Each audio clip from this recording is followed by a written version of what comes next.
If you're looking to trade options on Robinhood in 2026, this video is exactly what you're looking for. We're going to break down the most popular types of options for beginners, some options strategies, how to place a trade, and more. Now, I've been using Robinhood for close to a decade now, talking about them here on YouTube and over on my blog, investingsimple.com. So I'll be sharing all of that experience here with you, and all that I ask in return is that you drop a like and subscribe. Real quick, before we dive in, I just have to mention that options trading involves significant risk and is not suitable for all investors. You could lose some to all, up to 100% of the money that you invest, and this video is not financial advice. But my goal with this video is to educate you about why these risks are present and what makes options different from other forms of investing. With that said, let's dive into my Robinhood account now. For starters, guys, if you don't have a Robinhood account yet, be sure to click the top link in the description below or visit ryanoscribner.com/Robinhood. You'll get a free fractional share worth up to $200 when you open and fund a new account, and this helps to support my channel, so thank you. I also have a full Robinhood tutorial that I'll put in the corner if you want to familiarize yourself with the app before diving into options. Now, I already have options trading enabled on my Robinhood account for demo purposes, but if you don't, here's the steps you would follow to enable this. For starters, you're going to click on the person icon in the bottom right, followed by the three lines in the top left, and then you're going to click on this investing section here. At this point, all you have to do is scroll down and look for the options trading section of the app, and as you can see, I have level 2 options enabled. If you click on this, it's going to show you what level 2 options enable you to do, and this is plenty for beginners, but if you wanted to, you could also request to upgrade to a higher level, allowing for more advanced strategies. But basically, you navigate to this section of the app if you're looking to enable options trading within your Robinhood account. So once you have options enabled, let's talk about where you will find them in the Robinhood app. They're not in a separate section of the app or anything like that, so what you would do instead is actually search for a stock first. To be impartial here, we're just going to go with Nvidia, since this is one of the most popular stocks among investors. So what you're going to do is click here on the search icon. We're going to click into the search bar, and we're going to type in the symbol for Nvidia, and then select that here at the top, and this brings up the main stock profile page. From here, you're going to click on the trade button and then select trade options, and this brings us into the options trading section of the Robinhood app. Now, Robinhood has this options strategy builder where you can basically click on these different icons and get ideas about options strategies that you could follow, but this is actually above and beyond the scope of this beginner video, so we're just going to be focusing on the 2 most popular types of options. So what we're going to do instead is actually just scroll through these dates listed here at the top, which are going to be expiration dates for options contracts. As you can see, there's a lot of them here for the rest of 2026, but if you go all the way to the end, we can also see expiration dates in 2027 as well as 2028. So before we click into one of these expiration dates, let's explain what exactly these mean. And the best way to understand options is to first understand how stocks or equities work. When you invest in a stock, you can hold on to those shares forever. The shares do not expire, and the only thing that could potentially happen is that the company goes bankrupt and the shares get extinguished. Bankruptcy is virtually the only way to lose 100% of your investment with traditional long stock investments. Options, on the other hand, are like owning shares of a stock that have an expiration date. At a certain point, the investment is guaranteed to become 100% worthless if it's not sold or exercised. Circling back to stocks, options are different from traditional equity investments, and that's because these are financial contracts. The technical term for these is derivatives, and that means that the price is determined by an underlying asset. When you buy one stock, you own one share of the company. It's pretty straightforward. Options are different because each options contract puts you in control of 100 shares. This gives you something called leverage, which basically means whatever happens to the price of the underlying asset will be magnified in terms of what you own. So between this leverage and expiration date, this makes options extremely volatile, which means major price swings are to be expected. There's a few more basics to cover, but let's actually dive into one of these expiration dates now as we cover those details. We're going to take a look at the March 20th expiration. And real quick guys, if you've gotten any value out of this video so far, make sure you subscribe. The first thing you'll notice is at the top you have the choice to either buy or sell, and to the right of that you can either choose call or put. We're going to be covering call and put options because these are the two most popular options types among investors. For starters, buying call options means placing a bullish bet on a stock, which means that you would potentially make money if the underlying asset went up in value.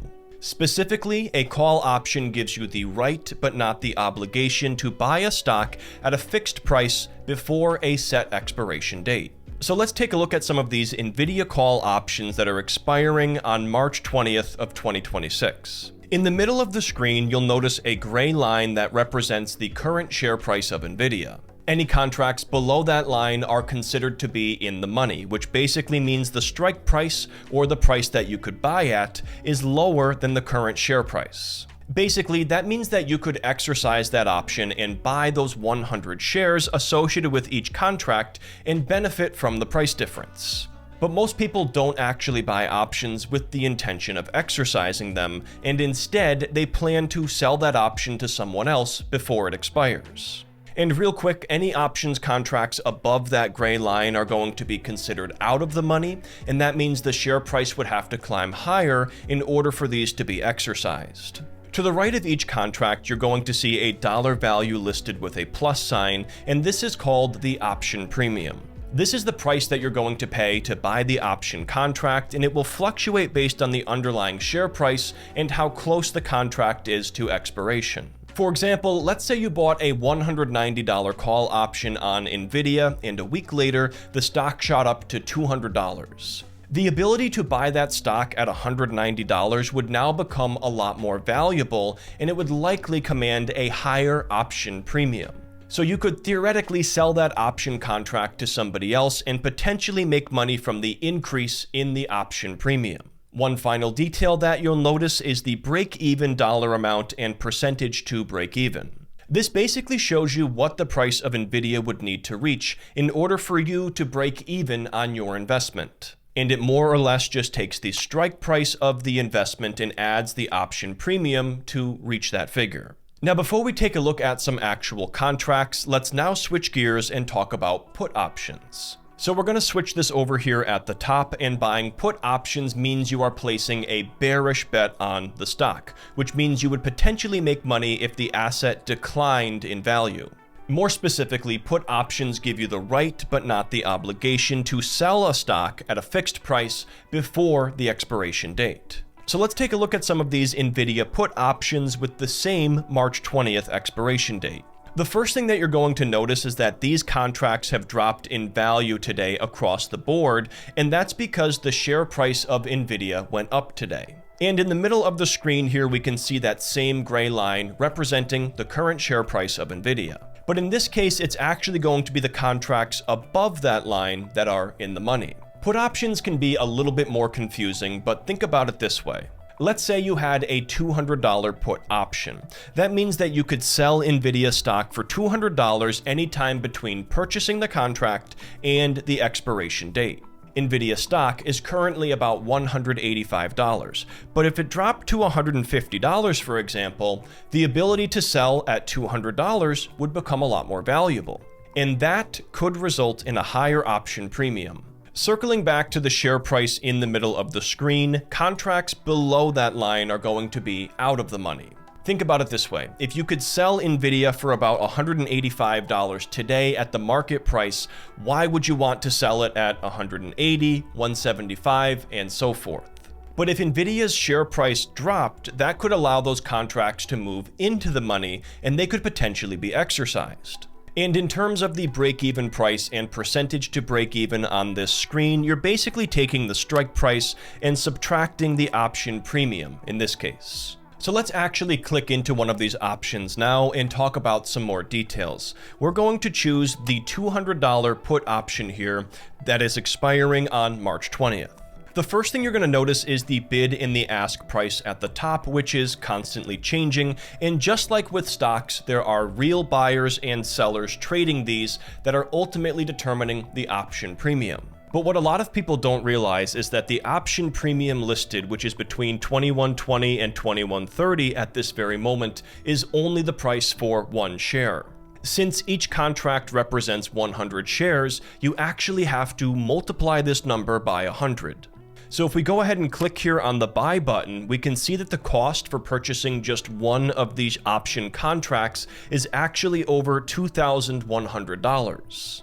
So you might need to have more money than you would expect in order to actually trade these option contracts. Now below that on the screen here, we can see the max profit listed, the break even, as well as the max loss. In this case, the max loss is the entire amount that you put in, and that's why a loss of 100% with options is very common. And as I'm sure you guessed, we're not actually going to buy this option contract, but those are the steps here that you would follow. Let's now jump back over to the call option side of things and take a look at one of those contracts. Taking a look at the $200 strike price with the same expiration but on the call option side, we can see that same bid and ask price here listed at the very top. And then if we click on the buy button, we can see that the estimated cost here would be the option premium times 100, or a little bit under $700. We can also see the max profit listed, the break-even price that Nvidia would have to reach, and the maximum loss potential. Now, the reason why the max profit in this case is unlimited is because a stock's price could theoretically go up infinitely. But on the other side of the spectrum with put options, a stock price can only drop so far before it becomes worthless. So guys, don't get too excited here about that unlimited max profit.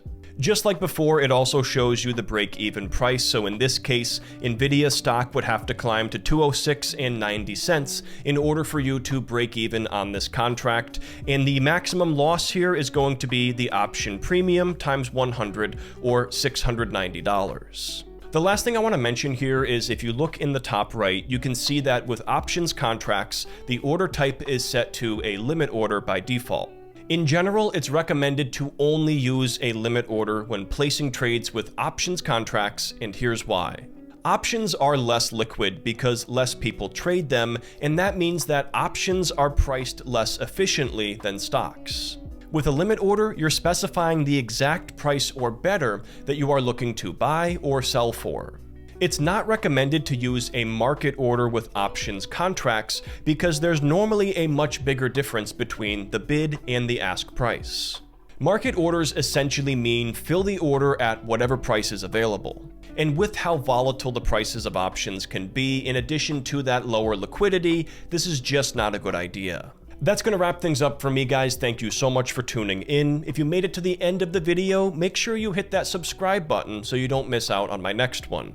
In addition, don't forget to grab your free Robinhood stock linked down in the description below when you open a new account.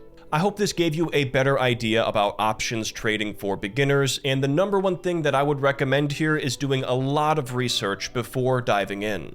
In addition, there's apps out there like Webull that offer paper trading simulators where you can actually practice options trading without using real money. I think it's always a good idea to test out the waters here first, so feel free to click below to watch my full Webull tutorial and learn more about their trading simulator. I'll see you next time.